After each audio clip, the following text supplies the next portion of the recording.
reason that Venezuela was called El Dorado, the city of gold, because there is unbelievable natural wealth in the ground. They have more oil than Saudi Arabia, more gold than you can imagine.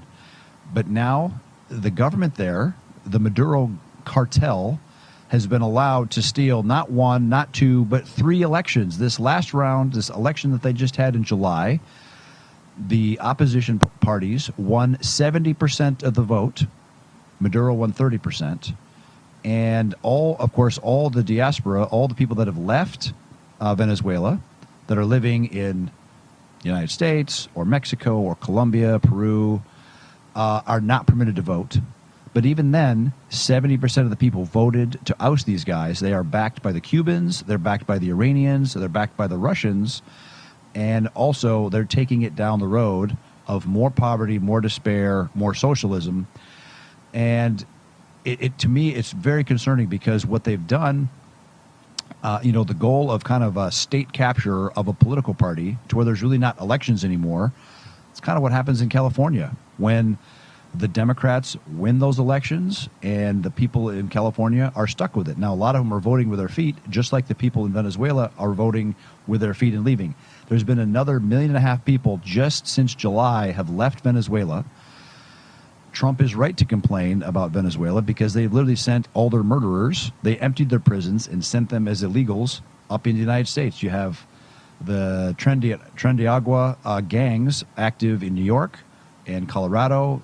They took over some apartment buildings recently.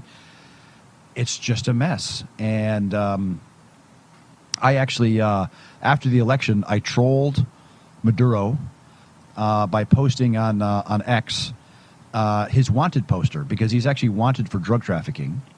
There's a $15 million bounty. I said, if Biden and Harris want to support justice and actual democracy in Venezuela, they should up the bounties of these wanted criminals, of him, of Maduro, his interior minister, Cabello, and some others, and just up the bounties to $100 million apiece.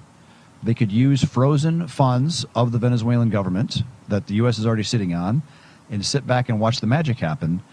They didn't do that, but it's really gone viral in Venezuela. They're really hoping people from America, people from freedom-loving countries will help them get rid of this Marxist socialist gang that is now fully oppressing the country, having rejected 3 elections where they lost, and now staying in power. The Cubans literally flew hundreds of additional security agents into the country. The Iranians are there in force, as are the Chinese. So it's the Monroe Doctrine is definitely dead by the United States allowing this kind of nonsense to continue. And it does affect us because it pushes more and more people from Venezuela into the United States. Some are great, some are not so great.